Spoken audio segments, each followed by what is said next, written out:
Good afternoon, everyone. My name is Awasugan Wei. I'm your local producer in Iowa City. Today, the program's name is Miss CI Detroit. And today we feature Kara Granninger, who's the main leader, one of the leaders and the main leader for the CI Detroit group. Okay, CI, as you know, contact improvisation is a community-based dance, postmodern dance form. It's not one of these old-fashioned where dance there's only limited number of steps you can do and you must learn from a master, all that kind of crap. Nope, nope, all out the window. Yep. Everybody can move, everybody can dance. Today we're gonna see especially Miss CI Detroit's movements. Beautiful stuff she's done. Yeah. And without further ado, I'm gonna get off so you can watch. It's very short, recorded links. It's only, I think, 4.5 minutes or something. Then I'll come and dance somewhat and then talk. Thank you very much.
and also very specifically the elitism of art of the period, that you had to go to school and learn from a master, and it was fairly expensive to go and see it. You had to pay a lot of money for it. And of course, those developments were happening at the same period of time when we saw the beginning of the civil rights movement, the anti-Vietnam War movement, women's liberation, lesbian liberation, this whole period of time of looking at the structures of society, so it wasn't separated from that. And Contact was picking up on a lot of the developments that had happened to create the community or the developed art aspect of improvisational dance, which was quite new in the late 1950s, and very similarly to what was going on in things like other art forms, jazz, music, the questioning of, do we have to do it the way it was done before? In dance, the question of, do we have to learn a specific vocabulary? Do we have to learn it from a master? Do we have to perform it in a fancy costume with funny shoes and in a big proscenium stage? So all those things are coming into question. And I don't know how true this is, but the history says that the very first one of these contemporary dance performances actually was done in Yoko Ono's loft in New York City in 1962. A dance performance in a loft space outside of the theater space. It may have not been the very first one, but it was the most famous early one. And the content of these dances was really changing. So the vocabulary, the contemporary vocabulary, the ballet vocabulary, all that stuff was being thrown out, and people were doing all kinds of things. Nothing, walking, running, Aikido. And he just talked to these men about why they were interested in dance. A couple of the things that they said was that they were not as socialized to this flexibility of the hip joint as they felt that women were. They wanted to dance. They felt that they were not able to engage with their upper body as much, which was something they felt more socialized to do. Mm-hmm. And so they started working on this form, and people have seen Magnesium. I don't know the film. The film Magnesium, which is the culmination of that class and the very first Contact performance, which happens to be on film, which is quite amazing. And I mean, when you just look at it, it's like there's people slam dancing on mats, in unitards. It's bizarre. It's really, but the kernel of the form was all there, and they were working with the basic ideas that would become the underlying kind of physics of contact improvisation. But they were also discovering the things that were the surprise and the sort of the wonder and the joy, which is that they could use the physics to make this a form that anybody could do, to make it a form that didn't require upper body strength or any particular strength. And I think maybe the most important thing is that they could have a communication that was nonverbal, that allowed them to go through this gigantic range of dynamics, from very small things to flying in the air, without having to talk about it or practice or do any sort of preparation, that it came out of that relationship that comes through kinesthetics and eye contact, the stuff we've been working on. And that it was just a fantastic thing. And I think we all know from doing the dance that it feels like an amazing thing. I mean, I think it is a skill of nonverbal communication that we actually have, and we use it a lot of times in our lives, that we don't really get to dive in and experience and put it into this form, except in a place like, except in contact improvisation. I think it's quite unique. And it very much transcends our way of interacting with people, that you get to touch people, which has particular meanings in most situations in our lives and has a different meaning here. So I think it's, it became the form that it is as a result of not just the mechanics of it, but that understanding. But there's a couple of other, I think, really interesting things about the form that mean that we're here right now in Detroit getting to practice it in a community setting. In 1972 or 3, when what happened was Steve Paxton did his class in Oberlin. He actually went back to New York, and a couple of people went with him, including Nancy Stark Smith, and they began to really develop this form. And they did another show at the Weber Gallery in New York City several months later, and that really became the first contact performance where they were starting to understand that they had a form that they were working with. And maybe a year or so after that, when that form was developing, people were coming and getting interested in it. People were starting to teach it. The question came up about whether or not they should kind of codify it, make it a system, trademark it, claim it. And at that moment, they decided not to do that. And it was a very, very conscious decision.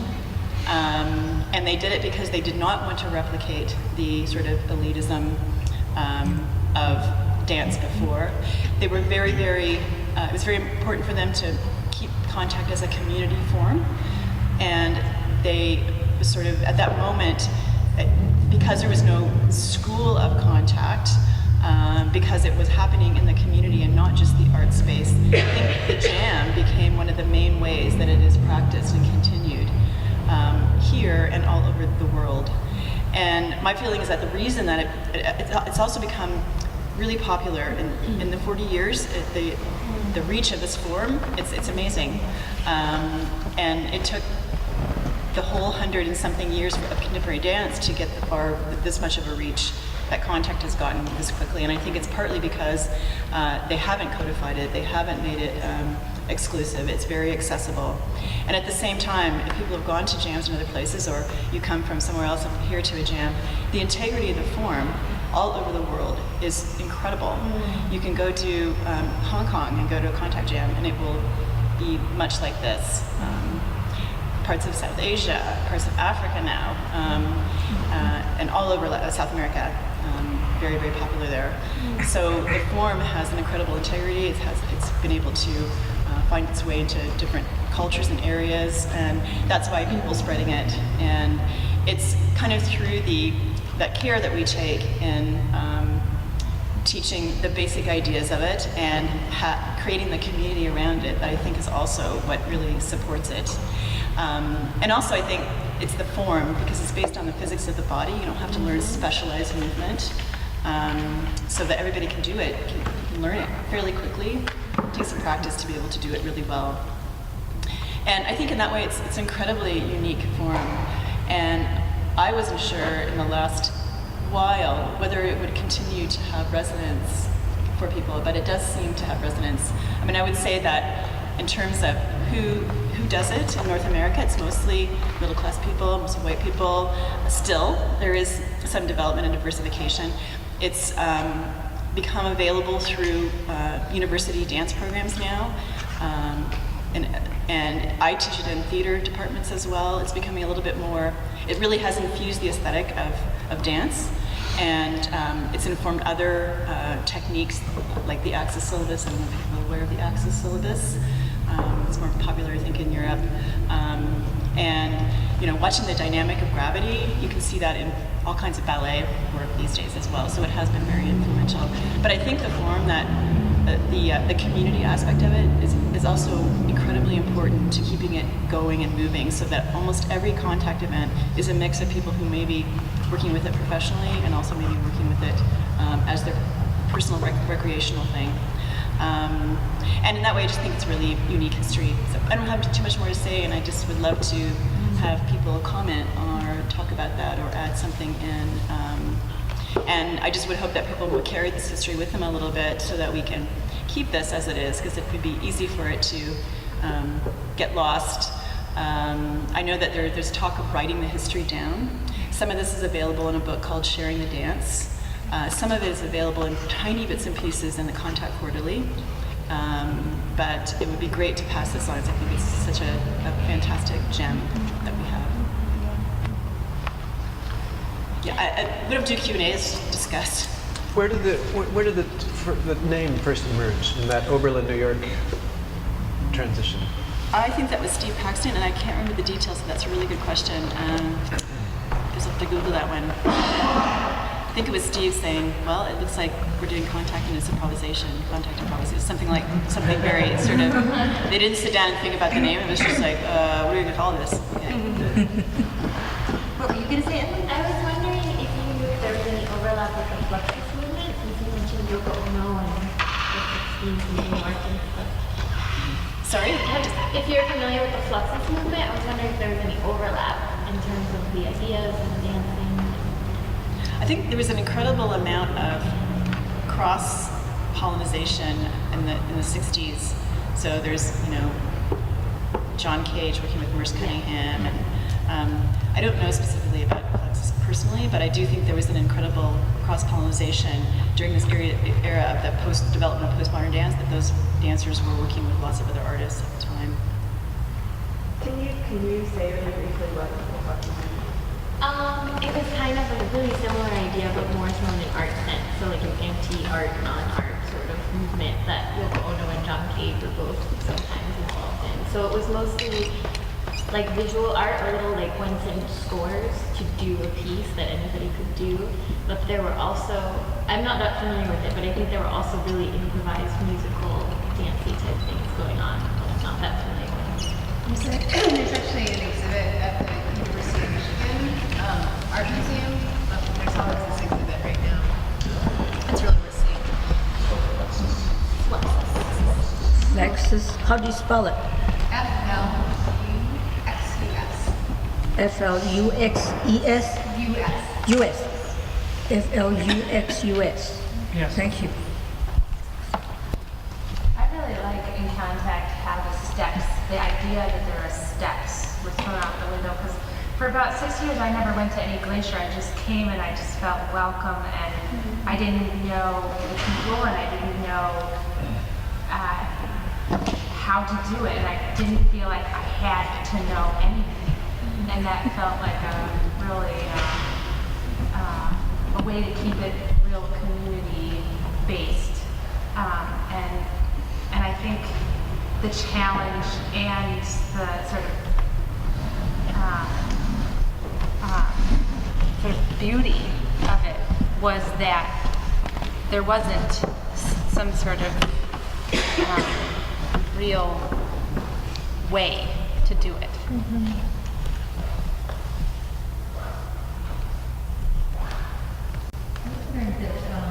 How the mainstream dance community reacted to it in the 70s, or was it threatening, or what was threatening about it, or I guess just any stories that you have anecdotes about how mainstream reacted? Well, it's been interesting, and some other people may be able to add on to this. It's been a love-hate relationship. There have been moments when it first came along, the physicality, which is so fantastic, breathtaking, was interesting to people, so they were trying to learn it. They were frustrated by having to go through the process of connecting up with somebody else's body. You lost some of your self-control that you would have as a dancer, so I think the process of learning it, the community aspect has never been something I don't think the dance community's loved very much, because, if you're an artist, in a way you want to feel your separateness from the other part of the world, your specialness. And so if everybody can do it, well, and I think that's been challenging more to the establishment, not necessarily to individual artists. And I would say that now there's actually it's made its way into the mainstream of contemporary dance. So most contemporary dance programs, you learn contact a little bit of it. And this new form Axis, which is more like a learn steps, learn specific exercises, but based on the contact, use of gravity and momentum. But it's love-hate is my experience. I don't know if anybody else has a thought about that. I did some research on it a while ago, and what fascinated me was how little it is mentioned in the history books. If you get dance history books, I got a huge dance history textbook that was like this thick, and Contact had a half a page out of like 500 pages. So I think even though it has had a profound impact, I don't think they acknowledge it, a lot of them. I don't think it's really seriously acknowledged, and I think it had a profound impact, and it's still, like you said, and it's becoming larger and larger. Games, playing with different kinds of props. They were performing in lofts, on rooftops, in galleries, on the street. That stuff isn't so unusual to us now, but at the time it was definitely a break. And it was intended to be a very specific comment on the availability of art to only a certain group in a very particular way of the time. Improvisational dance was one of the particular developments, and certainly one of the most the people who explored this most particularly was Steve Paxton and the people around him in the Grand Union who threw everything out, like no rehearsal, no costumes, no emotional expression, no distance from the audience, and that the content could really be whatever came out in the moment. There were other people exploring improvisation in a different way, but he was the most radical, and he claimed his radical space, and there were lots of debates that you can read about this form. And I think, I mean, if you look at the work, I think there's the range. Some of it's really like bad and boring. Some of it's really interesting, but whatever, it actually broke open the possibility of what dance could be as a presented form. And so that was all happening through the 60s. Improvisational dance was being performed by groups like the Grand Union. They were touring the country, they toured Canada, so they were really raising the profile of improvised dance, and that has made its way into school curriculums now and is sort of part of contemporary dance. So that's all happened. And Steve Paxton, a lot of the early stuff does form around him, the beginning stuff, although I have to say that there are many, many people who were involved in actually developing the form. It is important to remember that he was a person that started this direction, I think. He was studying improvisation, performing it, and also he was writing about it and theorizing about it. So there's a body of information that he was putting out there for people to listen to. And he was also, by the late 60s, early 70s, studying Aikido, martial art form, which is very new, a post-World War II martial art form in Japan, has a particular focus, a particular element to it, which is instead of a martial form, somebody throws a punch and you block it or deflect. In Aikido, when somebody throws a punch, you take their energy and you take them off balance. Dear Detroit CI family, this is Avasu from Iowa City, who CI'd with y'all last weekend, May 4 to 6. Today it is May 13, Mother's Day. May this lovely day be celebrated everywhere in honor of all our mothers. Truly, truly, we all owe so very much to each other's mothers, to each of our mothers, love.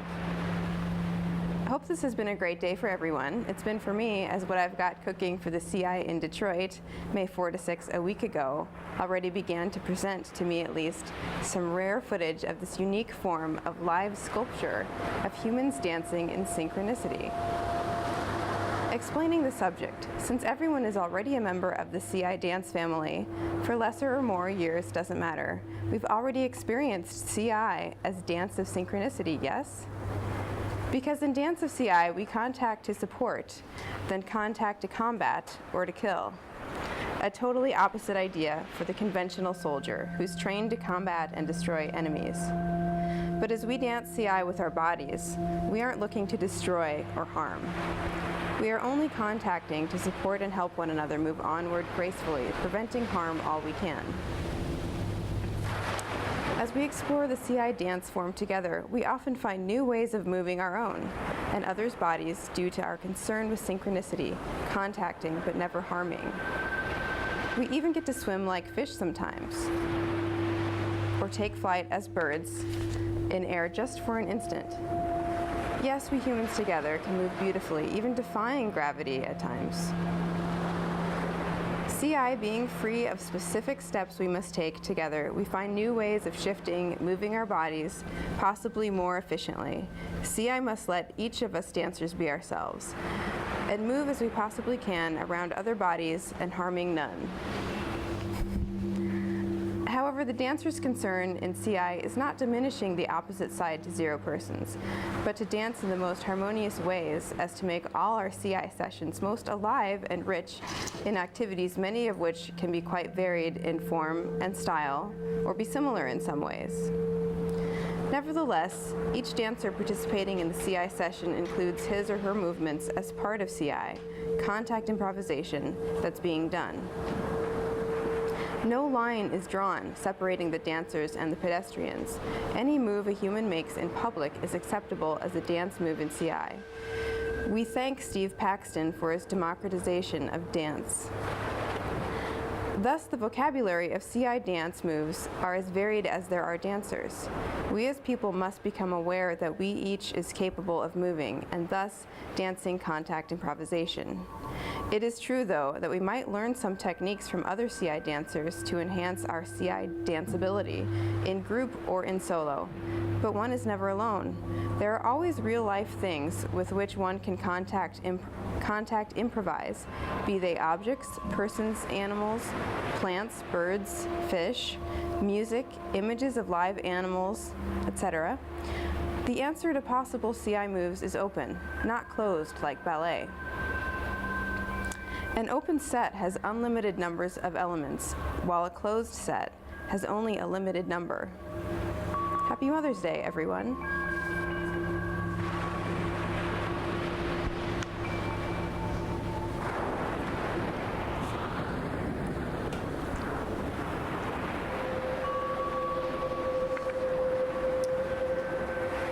Dear friends and family, this is Avasu, who would like to be sharing her precious computer art with you as a traveling exhibit. She'll be happy to help raise funds for viewers interested in acquiring their own copies of these 42 small and 3 large computer art pieces. Due to the size of them, small ones generally 7 inches by 5 inches unframed, and large ones 14 inches by 11 inches unframed, they'll need to be exhibited in a guarded space at specific times, but with insurance. The initial cost, not counting any computer use and her times learning and using PATV's equipment and the University of Iowa's equipment, is $2,000, as she reported yesterday in a previous email. Currently, the photo paper color prints of the subject, rural Iowa dolphins, 42 small and 3 large prints, are getting matted and framed at Kathy's The Art Mission Frame Shop. With 30% discount, the cost is $1,660.43, i.e. $700 less than the total cost of matting and framing. Remember, Miranda's charge for the photo paper color prints was $333.84. So get connected with Avasu if you are interested in and want to assist her exhibit the precious subject in your home or in a public space in your area, etc. Avasu will travel by train, bus, car to get to places due to her limited income of being a blind and disabled individual. Your grace in assisting her will both upgrade her self-esteem as well as your friendship and her appreciation of you. She'll definitely gift you at least one special piece from subject that you'd like to have. If you reside overseas, then she hopes you can get some funds raised to get her over to your place, perhaps even travel around your entire country or countries or continent. Being that Avasu is a survivor of TBI from MVA 44 years ago, her blindness and memory loss will require guidance and assistance traveling in a foreign country or countries or continent. She totally and deeply appreciates everyone for making her exhibits possible. She thanks you all very much. Sincerely, your old friend and family, Avasu.